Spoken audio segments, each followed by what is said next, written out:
Reporte 10. Entrevistas y comentarios con los personajes de la política, la economía, la sociedad, la cultura y el deporte que inciden en la vida de quienes habitamos en la península. Reporte 10, conducido por Lilia Arellano, Abelardo Martín y Francisco Rodríguez. Periodistas con 4 décadas de experiencia en prensa, radio y televisión nacionales. Reporte 10. Comenzamos. Buenas noches, bienvenidos a este Reporte 10. Nos da mucho gusto que nuevamente nos acompañen aquí en esta señal que es de ustedes para usted. Le saludamos Lilia Arellano. Lilia, buenas tardes. Noches. ¿Qué tal? Muy buenas noches, Francisco. Abelardo Martín, buenas noches. Buenas noches. Y hoy nos acompaña un analista político que seguramente usted conoce, un conocedor profundo del sistema político mexicano y del mundo, su correlación que tiene con el mundo. Alfonso Zárate Flores. Alfonso, bienvenido, buenas noches. Muchas gracias, buenas noches. ¿Qué tal? Muy buenas noches. Pues el análisis que semana a semana presentas a través de una carta de política mexicana y otros documentos que también elaboran en tu centro de documentación e investigación, ha estado reseñando paulatinamente, desde mi punto de vista, una suerte de deterioro de la clase política, de la convivencia social y de la situación económica. ¿Estamos verdaderamente rumbo a una situación que no podamos remediar o hay posibilidades de remediar todavía algunas cosas en nuestro país? Yo creo que en efecto estamos experimentando un mal momento para México, que desde luego se gestó, en mi opinión, a lo largo de muchos lustros, incluso décadas. Si hablamos del tema, por ejemplo, de la inseguridad, que es uno de los temas más agobiantes, quizá tendríamos que irnos cuando menos hasta el gobierno de Miguel de la Madrid. Creo que es en la campaña de Miguel de la Madrid cuando por primera vez el tema de la seguridad es un tema ya de la agenda nacional. A partir de ese momento, y bueno, hechos muy dramáticos que recordamos, como el asesinato de don Manuel Buendía, como el secuestro, tortura y asesinato de Enrique Camarena y del piloto que lo acompañaba. Agente de la DEA. Agente de la DEA, todo eso va a generar una presión bárbara del gobierno norteamericano que va a conducir a que Miguel de la Madrid desaparezca a los 2 órganos de inteligencia civil del Estado mexicano, a la Dirección Federal de Seguridad, a la Dirección de Investigaciones Políticas y Sociales. A partir de ahí viene el proyecto de crear un Centro de Investigación y Seguridad Nacional, primero DICEN, luego CISEN, pero estamos hablando prácticamente de 30 años en donde ha ido creciendo este desbordamiento. Yo creo que en ocasiones, en lo que se vincula con el narcotráfico, teníamos identificados ciertos puntos en los cuales había presencia del narcotráfico, y creo que con gran ingenuidad muchos mexicanos y los gobiernos pensaron que este cáncer no iba a generar metástasis, y de repente empezamos a ver cómo en un lugar, en otro, empieza a cundir. Y otro dato muy perturbador, que alguna ocasión lo comentó el propio Chapo Guzmán. Recuerdo que en un relato, en la segunda vez que fue detenido, mientras lo trasladaban a la Ciudad de México, un agente federal le preguntó su opinión sobre la tuta y se refirió a él como un mugroso y estableció que había niveles en el crimen organizado. Entonces dijo: nosotros somos narcotraficantes, no nos metemos con la gente. Y en cambio, bueno, los caballeros templarios, los zetas, han diversificado el negocio, y entonces no solamente se dedican al tráfico de drogas, sino también a la trata de blancas, a la extorsión, al secuestro, y esos ya son delitos que agreden, que lastiman, y yo creo que hay salida en este caso, pero pienso que esa salida implica, en primer lugar, reconocer que estamos frente a un desafío de tal magnitud que no interpela a las Fuerzas Armadas, a la PGR, al CISEN, que no interpela al Gabinete de Seguridad Nacional, que tiene una dimensión que interpela al Estado mexicano todo y que interpela a la sociedad, de tal manera que las medidas que se han ido adoptando. Pienso, por ejemplo, en el gobierno de Felipe Calderón. Felipe Calderón parece haberle apostado todo a la Policía Federal. Recibió una policía con 5,000 elementos, la lleva a 35,000 elementos, que son absolutamente insuficientes para la magnitud del tema, pero quizá lo más grave, y yo por ahí apuntaría a una solución. La solución, creo yo, tiene que ver, por una parte, con el involucramiento de instituciones públicas, desde el primer estamento, que es la policía municipal y la policía estatal. Sí, creo que, a diferencia de lo que planteó Calderón, que era una policía federal profesional, moderna, con recursos tecnológicos y con enormes presupuestos, porque hay que recordar que el último año del presidente Calderón, el presupuesto de la Secretaría de Seguridad Pública era de 44,000 millones de pesos. Y si analizamos cómo desde Miguel de la Madrid ha ido creciendo el presupuesto en materia de seguridad pública, es algo verdaderamente impresionante, escandaloso, sin dar resultados. Exactamente, ahí es el problema. Yo creo que, entre otras cosas, no se ha dado resultado porque no se atendió ese primer estamento para tratar de tener una policía municipal y estatal. ¿Preventiva? Sí, y realmente profesional, justamente remunerada, con seguridad, exponen su vida, pero no tienen un sistema de seguros para sus hijos que queden huérfanos, para sus mujeres que queden viudas, etcétera. Pero pongo un rápido ejemplo. Si tuviéramos realmente una policía municipal y estatal seria y profesional que cumpliera con sus labores, que detuviera infraganti, llevaría a los delincuentes ante el Ministerio Público, ante las fiscalías, pero no hemos hecho nada en materia de procuración de justicia. Es decir, las procuradurías en los estados están absolutamente penetradas, corruptas, ineficaces. Entonces, ¿de qué serviría tener una policía profesional si a la hora de llevarlos a las fiscalías, los fiscales por corrupción, por miedo, por las razones que sean, arman malas averiguaciones previas a las carpetas como llaman ahora? Entonces, tendríamos que atacar. Y en caso de que las armaran bien, llegan al otro estamento, que es el Poder Judicial. Así es. Y entonces te encuentras con que un juez, pues tiene ahora, con el nuevo sistema de justicia penal acusatorio, tiene los instrumentos para dejar libres a las personas con la mayor tranquilidad. Y resoluciones escandalosas. La cárcel es el jefe de jefes, porque así es es. Gobierno. Ese es el otro estamento. Entonces, llega un momento en el que dices, no estamos atacando el nivel policial preventivo de proximidad.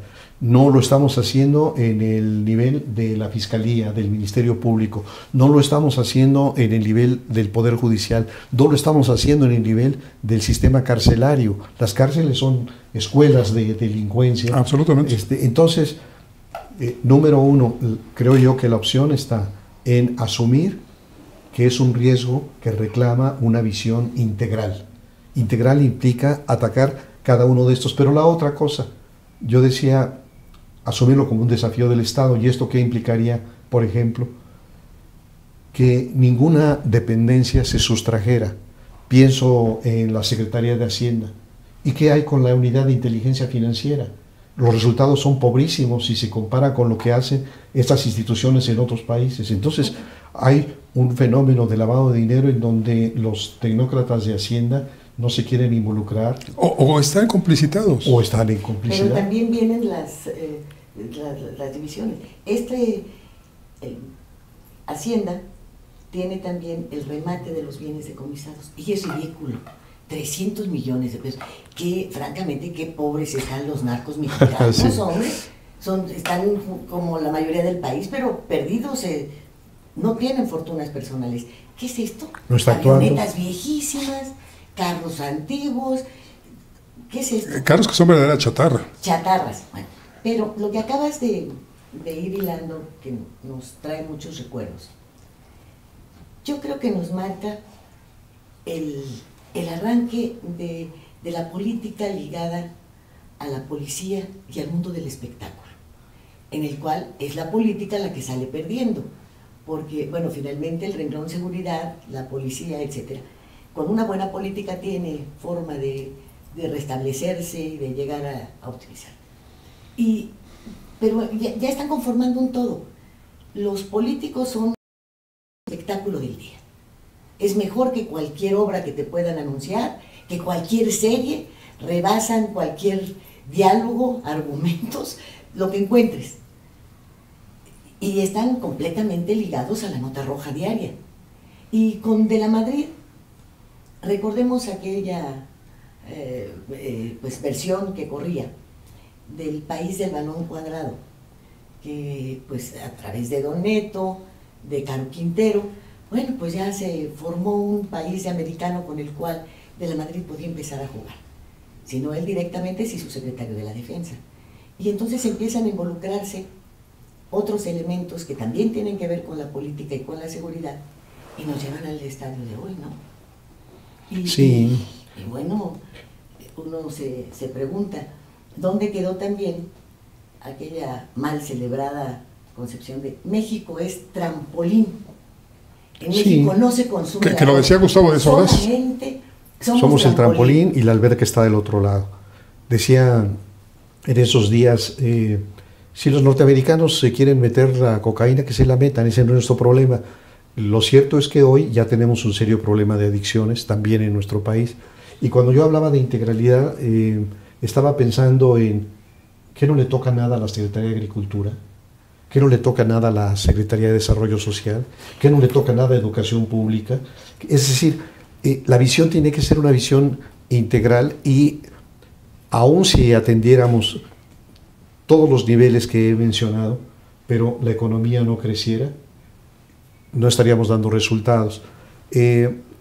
Los economistas suelen decir que más o menos cada punto de crecimiento del PIB equivale a unos 200,000 empleos.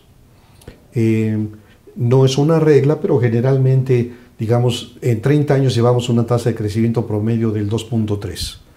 ¿Esto qué significaría? Que en el mejor de los casos hemos generado 600,000 empleos dentro de un año, pero la población económicamente activa es de 900,000. Entonces, esto lo que nos hace es decir, eso crece cada año, 900,000. Cada año 900,000. Sí, hay un déficit. Entonces, quiere decir que cada año aproximadamente 300,000 jóvenes no pueden insertarse en el sector productivo porque la economía no da. Entonces uno dice, ¿y qué ocurre con esos 300,000 jóvenes? Bueno, hay muchas respuestas. Una es la solidaridad familiar. Estamos viendo como nunca antes el papá que recibe a los hijos, o que los hijos no se han ido, tienen más de 40 años y siguen viviendo con los papás porque no tienen la capacidad para tener su propia casa, su propia familia. Solidaridad familiar. 2, la migración. Entonces tenemos 12 millones de mexicanos en Estados Unidos a los cuales nuestra economía no les puede ofrecer un empleo justamente remunerados. Se convierten en refugiados económicos. Se convierten. Y 3, el comercio informal. Quienes tenemos más edad hemos visto cómo se pueblan nuestras calles, nuestros parques, nuestras plazas de vendedores de todo tipo, que es una manera de paliar también el déficit de una economía que no crece. Y 4, hay un segmento, así sea muy pequeño, que se van al sicariato. Entonces, esos jóvenes que hoy les llaman desechables, porque llega un momento en el cual las bandas del crimen están reclutando cada vez a muchachos más jóvenes, que son desechables porque si los llegan a matar hay más. Y la otra, si los llegan a detener, pues les toca un sistema judicial muy benigno para los menores, salen y regresan a lo mismo. Entonces creo que el problema sí tiene solución, pero que esa solución reclama una visión de Estado que no hemos visto en nuestros gobernantes. Y además yo creo que erradicar la corrupción, porque creo que todas estas instancias que tú mencionabas que podían actuar integralmente, ya sea gradual o de golpe, para combatir todos estos problemas, pues están infestadas de corrupción. Alguna ocasión tuve la oportunidad... Paco, perdóname que te interrumpa. Sí. ¿Recuerdas al subsecretario de la Zagarpa que dijo que había que copiar el modelo comercial de los narcos porque era exitoso? Ricardo García Villalobos, denunció en varias ocasiones que había que seguir muy puntualmente qué sucedía en el campo porque cada vez era más la siembra de estupefacientes. Lo que sucede en Guerrero, pues es una consecuencia de lo que sucede en el campo. ¿Y dónde está agricultura? ¿Y dónde está? Bueno, en Guerrero estrenamos la ley ambiental por la cuestión de protección forestal. ¿Y dónde están? Son tantas cosas. Como Juan Pirulero, cada dependencia en Sí. su propio juego. El Y lo peor... procurador que dijo que el narcotráfico le había devuelto la dignidad a millones de mexicanos. Sí, también. Sí. Bueno, entonces... Y la simulación, hacen como que hacen. Bueno, en cuanto a lo de la corrupción, recuerdo haber platicado alguna ocasión con un viejo narcotraficante encarcelado, lo conocí en una prisión, y él me decía que esto se había descompuesto por la ambición de políticos y militares. Decía que en la época en la que él actuaba como narcotraficante, muy exitoso además, había una suerte de pactos en donde eran llamados por el encargado político de la plaza, como le llaman, o por el encargado militar de la misma. Y entonces ahí había una suerte de pacto que no se escribía, pero se hablaba muy claramente. Decía, el encargado político o el encargado militar, en este cuadrito tú eres responsable de la seguridad. Y en este cuadrito no me vas a dejar ni un gramo de la porquería que tú produces o que tú transportas, toda se va para el norte. Y nosotros decíamos que sí, nos hacíamos responsables de la seguridad, me decía el narcotraficante, y nos hacíamos responsables de que no se quedara la droga en nuestro país. Y a cambio pues dejábamos un portafolios o quizá una maleta, todo dependía de la pedrada para el sapo según su tamaño. Pero llegó el momento en el que ese político o ese jefe militar dijeron, ¿por qué el negocio lo vas a hacer tú? ¿Y por qué me va a tocar nada más una maletita o un portafolio si yo me puedo llevar pues todo el negocio? Y ahí se descompuso todo. Y ahí nos surgieron grupos que comenzaron a competirnos con violencia, como los Zetas, que surgieron del propio ejército mexicano. Y luego la política de descabezar cárteles, que es como aquella mítica fábula historia de la medusa. Cortan cabezas y surgen más cabezas. Una poda. Es una poda. Y lo peor es que esas cabezas tienen menos control sobre grupos cada vez más desorganizados. Absolutamente, sí. Yo creo que esta política de descabezamiento de los cárteles es una política impuesta por los norteamericanos. O sea, los norteamericanos quieren que les ofrezcan como un tributo una cabeza, otra, y está muy visto que si hace 25 años había a lo mejor 4 o 5 grandes corporaciones, hoy, simplemente en el estado de Guerrero, y en Morelos, después de la muerte de Beltrán Leiva, surgieron 4 o 5, y como dices, Paco, yo creo que en la medida en que los capos originales son sacados, abatidos o llevados a prisión, los que emergen son más violentos, menos racionales, y todo esto ha descompuesto brutalmente la situación en muchos lugares del país. Entonces, el secretario de Gobernación dice que es un problema, digamos, focalizado, regional, y yo digo, sí, tiene razón, nada más está en el norte, en el sur, en el este y en el oeste, sí, nada más. ¿Y en qué momento los partidos políticos se han hecho de lado también? Y no tocan el tema de la seguridad. Los partidos políticos no hacen pronunciamientos. Sus legisladores, pues sí, cómo no, llaman a una comparecencia en la que aceptan cualquier tipo de respuesta, la que sea. Y entonces estos señores que encabezan los partidos políticos, o señoras también, ¿en qué momento se involucran con la sociedad y lo que está sucediendo, lo que está pasando, con esta inseguridad que además estamos tocando el tema del narcotráfico? Pero hay una inseguridad patrimonial, hay una inseguridad en el empleo, estás inseguro de cómo va a ser tu vejez, estás inseguro si eres joven, cuál es el futuro que te espera. O sea, la inseguridad está prácticamente en todos los órdenes de nuestra existencia. Y los señores de los partidos políticos, ahora que viene otro proceso electoral, que están viendo que si alianzas, que coaliciones, que tal y tal, no se involucran en ninguno de estos temas, en ninguno. Yo creo que lo que hemos visto es un enorme deterioro de las instituciones. Entonces, las instituciones empiezan a degradarse, incluso aquellas que surgieron hace muy poco y que formaron parte de un avance muy modesto democrático. Yo creo que en los últimos años, quizá desde el 68, una presencia social muy fuerte en las calles fue generando una oxigenación del sistema. Y fuimos poco a poco permitiendo la alternancia en algunas capitales de estado, en algunos municipios.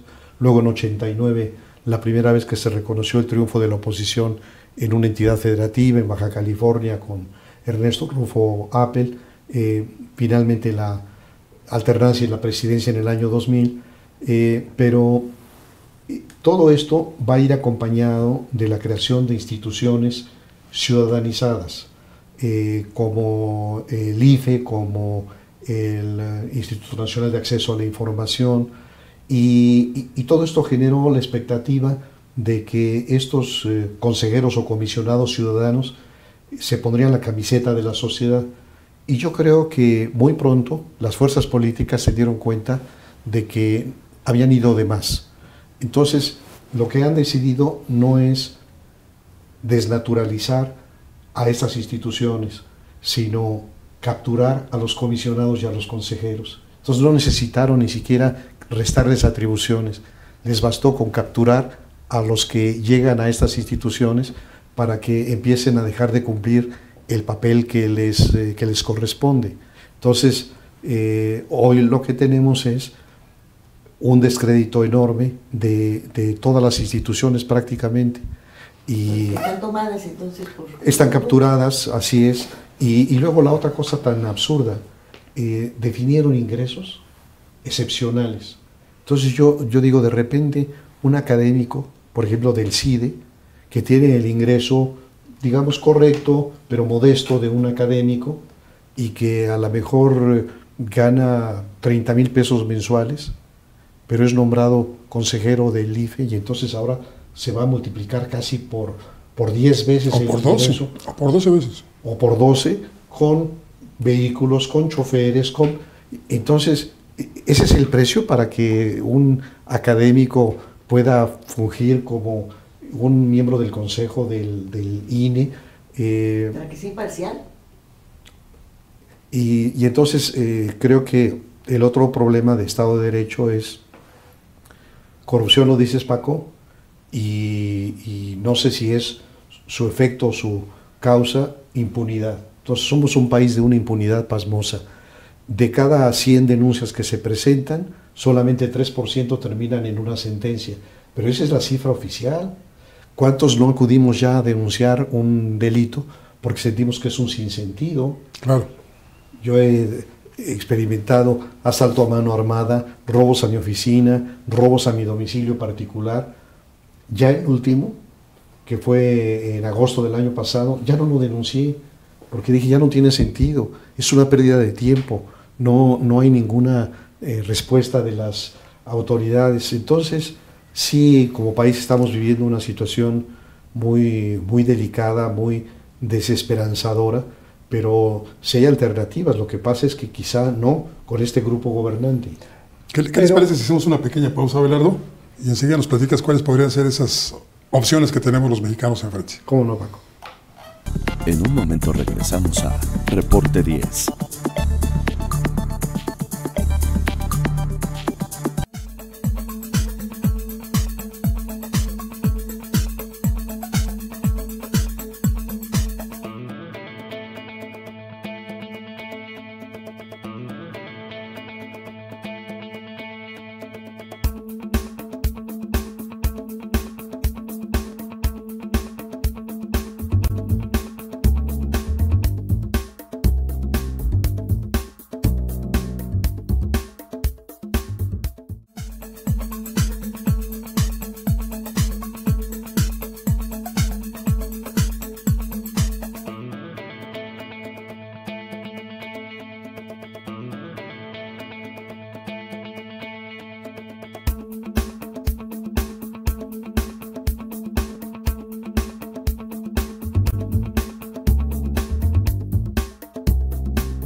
Gracias por continuar en este espacio. Y déjenme platicarle un poco más de nuestro amigo e invitado esta noche, Alfonso Zárate Flores. Aparte de ser un muy reconocido investigador social, académico y productor de documentos muy, muy valiosos que luego nos dice la dirección para suscribirnos, es un espléndido restaurantero. Cuando usted venga a la Ciudad de México, no deje de visitar Las Mercedes, un restaurante típico con recetas excepcionales de tu tía Mercedes.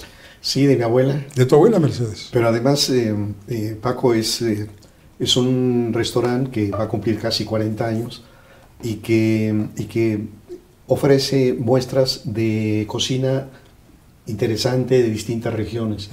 Pienso, por ejemplo, en la cochinita pibil de Yucatán, o en el bichote de carnero del estado de Hidalgo, o el chile en nogada del estado de Puebla, o cocina prehispánica como el cocodrilo en mole verde, o como los escamoles, o como los gusanos de maguey. Entonces, sí. ¿De aquí nos vamos a cenar allá? Pero rapidísimo. Será un gusto. A mí me interesó mucho la visión que tienes acerca del problema de la seguridad. Mencionaste a Calderón. La política en materia de seguridad durante Calderón se centró en la guerra contra los malos. Y efectivamente no se trata de un asunto que tiene que ver solamente con que los malos se porten bien, sino que involucra el combate a la pobreza, el combate a la falta de un sistema educativo eficiente, un sistema de salud eficiente, y que al paso del tiempo, tú recordaste desde los orígenes con el gobierno de Miguel de la Madrid, han venido cada vez más demostrando o exhibiendo la incapacidad del gobierno para enfrentar el problema que se expresa en la seguridad. Y el modelo no solamente se reproduce a nivel federal, sino que se reproduce a nivel estatal y a nivel municipal. Los gobiernos municipal, estatal y federal se hacen cada vez más chiquitos o cada vez más ineficientes o más inoperantes frente al problema de la delincuencia, que ubicamos como problema de delincuencia. Tiene que ver con la economía y con distintos factores. Entonces, lo primero que se me ocurre a mí es que el propio gobierno tendría que modificar su percepción del problema frente al que está ubicado, porque de lo contrario vamos a venir acarreando, y lo vamos viendo ahora mismo en Quintana Roo. El problema de la violencia ha venido creciendo y la incapacidad del gobierno actual, ¿sí?, se hace cada vez más manifiesta. Hay un aspecto que me parece interesante a destacar. Yo creo que el sistema político mexicano, digamos el establecido por el Partido de la Revolución Institucionalizada, como decía Luis Javier Garrido, asumió que los gobernadores eran especies de delegados del presidente de la República. Es decir, el presidente de la República o los nombraba o los palomeaba. Decidía quiénes iban a la gubernatura o quiénes dejaban de serlo. Un caso relevante fue, en el contexto de la ruptura con Calles, el de el general Cárdenas, que prácticamente barrió con los gobernadores callistas, pero en épocas más recientes, Carlos Salinas de Gortari. Con Salinas de Gortari fueron gobernadores todos sus amigos que quisieron serlo. Patricio Chirinos de Veracruz, Sócrates Rizo de Nuevo León, Cavazos Lerma de Tamaulipas, Otto Granados de Aguascalientes. Entonces, ¿qué ocurría en ese momento? Que los gobernadores le reportaban al presidente de la República y el gobierno central disponía de muchos instrumentos de control político a los gobernadores. De tal manera que si había un gobernador notoriamente inepto, notoriamente repudiado, notoriamente corrupto, se operaba desde el centro su salida prácticamente en automático. Es decir, el secretario de Gobernación, si acaso, mandaba a llamar al gobernador a su despacho y de ahí salía a regresar a su estado, a presentar la solicitud de licencia al Congreso. Muchos instrumentos de poder, financieros, las Fuerzas Armadas, el CISEN, etc. De tal manera que los gobernadores, que no tenían contrapesos locales por la debilidad de las estructuras locales, el Tribunal Superior de Justicia en la bolsa del gobernador, el poder del Congreso en la bolsa del gobernador, medios de comunicación intimidados o maiceados, una sociedad civil precaria. Entonces, todo el contrapeso se hacía en el centro. ¿Qué ocurre en el año 2000? Que en el año 2000 llega a la presidencia un hombre ignorante, frívolo, como Vicente Fox, y simplemente deja sueltos los hilos. Y al dejar sueltos los hilos, empezando por Arturo Montiel, los gobernadores, por ejemplo en el caso de Montiel, que llega en 99, con un Congreso mayoritariamente panista, hay testimonios de que compra a 13 legisladores de Acción Nacional.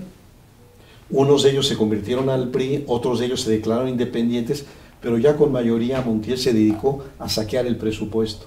Y ese fue el modelo. Y a partir de ahí, los gobernadores se han convertido en reyesuelos sin contrapesos a nivel federal, que han hecho y deshecho de la manera más criminal.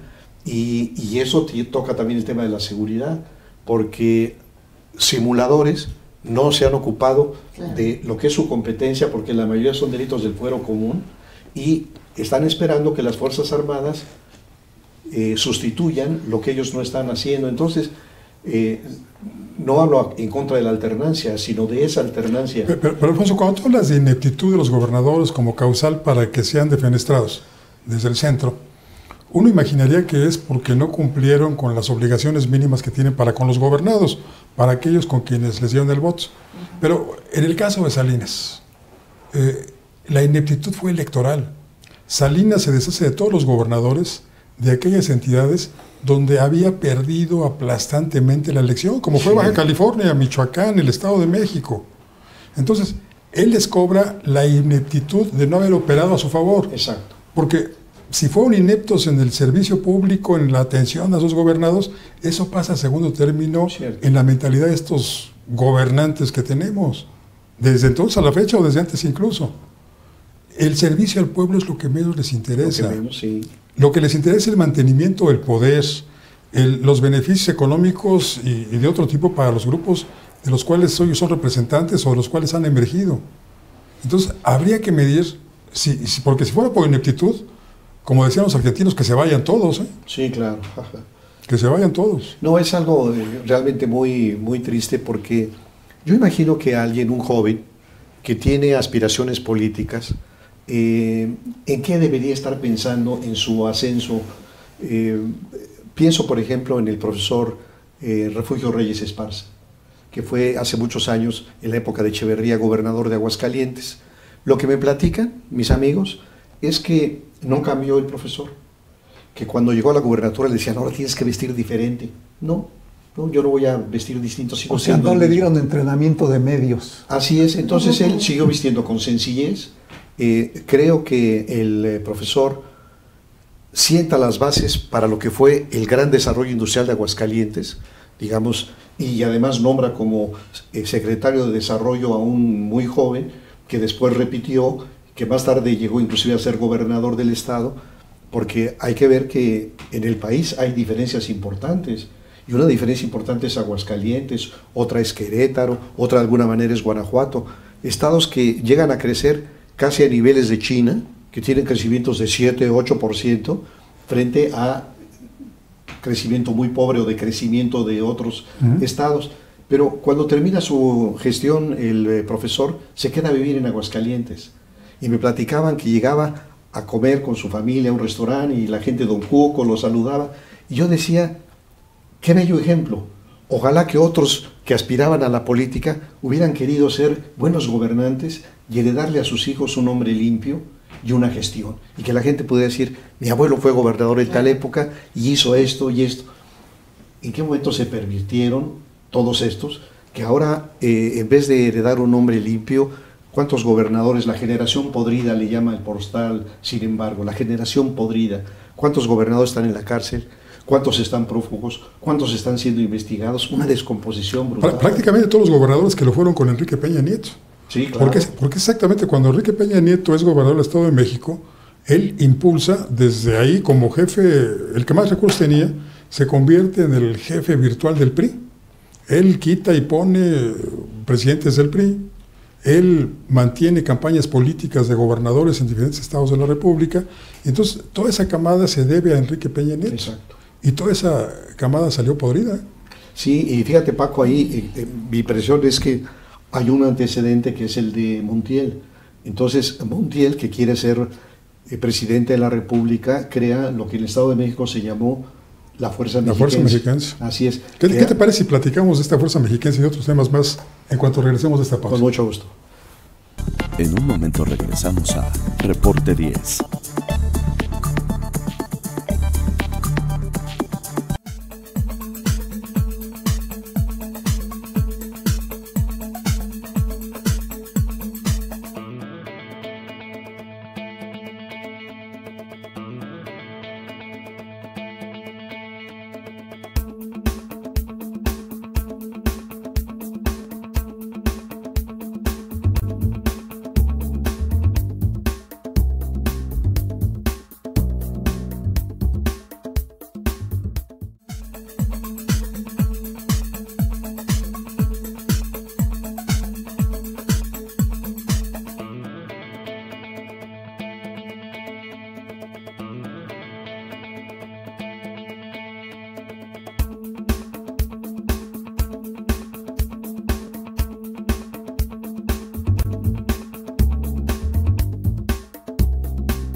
Seguramente usted tiene comentarios sobre lo que estamos platicando esta noche con el maestro Alfonso Zárate.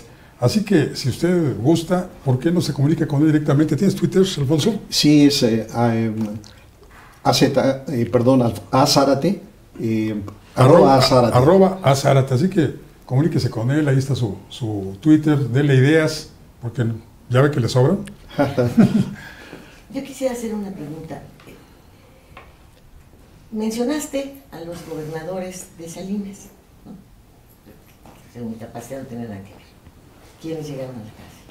Y no los que perdieron las elecciones son los que hoy son perseguidos para meterlos a la cárcel por... En las elecciones del año pasado. Sí, los que perdieron las elecciones el año pasado. Porque, por ejemplo, Moreira, pues tendría que estar sujeto a una investigación, el señor de Nuevo León tendría que estar Rodrigo sujeto Medina, a una sí. investigación, o sea, hay varios nombres.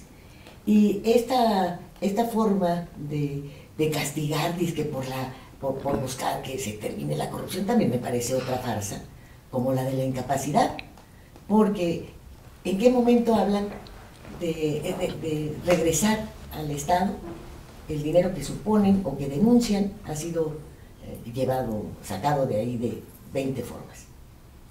Y el primer ejemplo es Granier.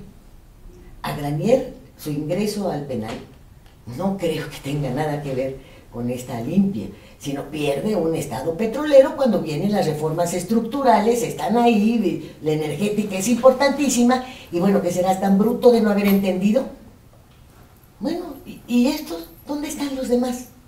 Porque así como tú dices, habría que correrlos a todos, también habría que investigarlos a todos, ¿eh? Sí, por supuesto. ¿Y dónde está Montiel? ¿Y dónde está el propio Uruguel? ¿Y dónde están todos estos? Sí, en cambio se pierde Veracruz y van contra el exgobernador, se pierde Quintana Roo y van contra el exgobernador, Chihuahua y van contra el exgobernador. Fíjate, Cierto, qué buena observación. ¿Tiene una entidad donde hayan ganado que vayan contra el gobernador? No hay una, ninguna. Entonces está repitiendo el esquema salinista también. Pues a lo mejor Salinas le dijo, deshazte de todos estos, aprovecha El maligno. porque actuaron en contra del partido y eso no lo podemos permitir. No importa que tu actuación esté hundiendo al partido, o ya lo hundió, pero a estos no. Digo yo, pregunto. No, muy interesante y creo que es una lectura política pertinente. el costo de perder una elección, lo que le hubiera pasado a Erubiel, ¿verdad? Pues ¿se acuerdan de con pelas o cuello? Pues es ganas o cárcel. Exactamente, ¿No? la misma analogía.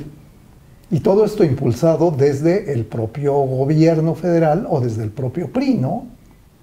Pues más que PRI, yo creo que a lo que existe es una amalgama de intereses económicos disfrazados de intereses políticos. Porque lo que se trata es de conservar el poder Y el gobierno para disminuido cada mantener vez los más. negocios. Sí, gobierno no hay, vivimos una crisis de gobernabilidad. Sí, yo creo que hay una crisis de gobernabilidad y que se puede acentuar en el futuro, porque cuando tenemos un presidente con los niveles de reprobación que tiene, porque se puede poner de manera bonita, ¿no? Y decir cuáles son sus niveles de conocimiento, cuáles son sus niveles de aprobación. De aceptación. Pero hay que decirlo, que son altísimos niveles de reprobación. Y eso naturalmente se traduce en un gobierno, digamos, poco legítimo. Y en la medida en que tantas regiones del país están dominadas por el crimen, es decir, ¿qué decía Weber? Que correspondía al Estado el monopolio de la violencia legítima. Hoy, desgraciadamente, en muchas zonas del país, el monopolio de la violencia no legítima la tienen las bandas criminales. Obviamente que eso nos habla de un problema de gobernanza, de gobernabilidad. Y las están legitimando a través de llevar alcaldes a la presidencia municipal, de financiar sus campañas, y es una forma de también llevar a la legalización de la violencia que ejercen. Bueno, veíamos hace unas semanas al exboxeador Julio César Chávez, diciendo que él podría acudir, a final de cuentas es una amenaza que hizo, él podría acudir a sus amigos los narcos para resolver el asesinato de su hermano. Tendría más confianza Julio César Chávez en los poderes informales, porque son verdaderos poderes los del narcotráfico, que en el poder constitucionalmente constituido, ¿no? Lo que hemos visto en el caso, por ejemplo, de Acapulco, que se ha convertido en la ciudad más violenta en el país, en donde una dirigente de comerciantes en la costera pide una tregua, pero ya no al gobierno, sino a los criminales, claro. Y al gobierno sí le pide que le bajen los impuestos porque no tienen por qué estar en doble tributación. Le tributan los criminales y le tributan al Estado. Entonces, sí, yo creo que todo eso habla de un grave problema de gobernabilidad en el país. ¿Y hacia adelante qué ves? Porque acabamos de ser testigos de que, pues, con todo y este escenario, pues el PRI se hace de las gubernaturas en el Estado de México con un nivel de antipriismo del 80% en el Estado de México y con un nivel frente al gobernador actual de 75% de reprobación. Y hacia el futuro, ¿qué nos espera? Yo creo que ya estamos en la discusión de la sucesión presidencial. Digamos, es el deporte típico de los políticos mexicanos, pero hoy está mucho más acentuado. ¿Qué va a ocurrir con la sucesión presidencial? Si todo ese nivel de reprobación al gobierno, al PRI, se va a traducir en una alternancia o no. Y yo creo que lo que ocurrió en las elecciones del 4 de junio puede ser una especie de anticipo de la estrategia a venir para el año próximo. ¿En qué sentido? En el sentido de que la estrategia del gobierno y del PRI es una estrategia compleja, pero que tiene como uno de sus ingredientes importantes la disgregación del voto opositor. Entonces, en un cálculo muy, muy simple, si el PRI mantiene, digamos, un 22% de aprobación de su voto duro, digamos, de ese tipo de elector que dice: yo he sido priista toda mi vida y mis padres fueron priistas y mis abuelos y yo no soy chaquetero y yo voy a votar por el PRI. Bueno, aún en la debacle de Roberto Madrazo llegó al 22%. Entonces, si efectivamente se mantiene el PRI con ese 22%, lo que va a tratar de hacer es, por una parte, sumar aliados que le agreguen 3, 4 puntitos de tal manera de quizá llegar a 28 puntos. Y la otra es separar el bloque de izquierda. Entonces, en la izquierda estaría Andrés Manuel López Obrador con Morena, pero promover que el PRD tenga su propio candidato, que a lo mejor obtenga 4 o 5 puntos, pero que finalmente se los quita a Morena. La candidata indígena, que a lo mejor tenga 1 o 2 puntitos, que también se lo quita. Los candidatos llamados independientes, que a lo mejor podrán surgir 1 o 2 y que tengan también algún nivel de votación, y la fractura en el Partido Acción Nacional. Entonces, con esos elementos más la fortaleza de la maquinaria, más los enormes, cuantiosísimos recursos desplegados, no sería extraño que el PRI retuviera la presidencia en el 2018. Alianzas y pulverización del voto. Así es. O sea, el fenómeno Macron en México está muy lejos. Está muy lejos, entre otras cosas porque no han despuntado figuras desde la sociedad civil con la credibilidad, el prestigio que pudieran incentivar un gran movimiento de apoyo. Y en lo particular, yo tiendo a desconfiar de los candidatos llamados independientes. ¿Por qué? Haría una separación. Yo digo, si en un pueblo pequeño, como ocurrió en San Luis Potosí, digamos, en otra época, hay un médico respetado como Salvador Nava y la gente quiere que sea su candidato, me parece muy bien. El problema es cuando alguien quiere ser llamado independiente, más bien habría que decirle candidato sin partido a la presidencia de la República, porque ese disque independiente necesita venderle su alma al diablo para tener los recursos necesarios para poder ser verdaderamente competitivo. Fue el caso del Bronco, se la vendió al diablo. Así es, exactamente. El dueño de FEMSA. Literalmente. Entonces, el diablo Fernández. Entonces, en efecto, yo creo que estamos todavía muy distantes para que haya esta posibilidad de un candidato independiente no contaminado por los partidos políticos. Y no lo veo para las elecciones. Y que no represente intereses. Y que no represente eso. Sí. Intereses que no sean de los partidos, que sean de otras fuerzas políticas actuales. Ilícitas o ilícitas. Lícitas o ilícitas. Alfonso, se terminó el tiempo. Qué gusto, Paco. Pero ha sido verdaderamente un gusto escucharte, aprender seguramente como lo hicimos nosotros, nuestros amigos del auditorio, de esto que nos has platicado y ojalá tengamos oportunidad de que próximamente nos visites otra vez. Sabes que cuando me invites, con mucho gusto acepto. Muchas Un gusto, gracias. Lilia. Gracias. Lilia. Abelardo. Gracias, buenas noches. Buenas noches. Abelardo. Buenas noches, muchas gracias. Nos vas a llevar a cenar, ¿verdad? Sí, vamos a ir a las Mercedes. Ah, bueno. Yo soy Francisco Rodríguez, le agradezco su atención, lo invito a que nos encuentre aquí la próxima semana. Mientras tanto, le deseo como siempre que haya buenas gracias y muchas noches. Ahora tiene usted a la mano más herramientas informativas para que emita su propia opinión. Comuníquese con nosotros, aporte sus comentarios y sugerencias a los correos y redes sociales que aparecen en su pantalla. Mientras, le invitamos a sintonizar Reporte 10 la próxima semana, a la misma hora, por esta señal que siempre va contigo.